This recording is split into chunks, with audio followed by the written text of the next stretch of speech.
So if you want to perform a factory reset on your iPhone 16e, first of all, don't forget to create a backup. You can either do this from your settings in your iCloud.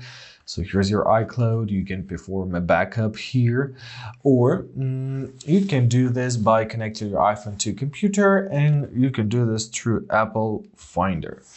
Basically, that's how you do this. All right, now let's go with the restoring. So let's scroll down right to our settings. Then let's open up our general. Here we gotta find our our transfer and reset iPhone. Here it is. Now let's choose reset. Oh no, I'm sorry, we have to press erase all contacts and settings.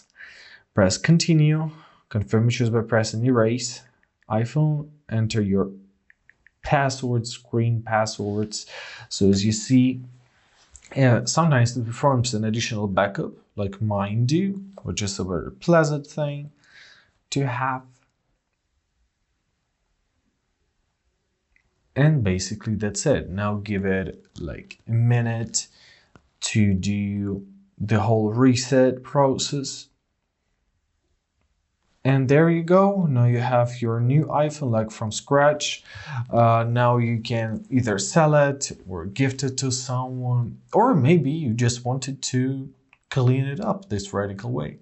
But I hope this video was helpful. Thank you so much for watching. Have a great day, and please consider subscribing to our channel.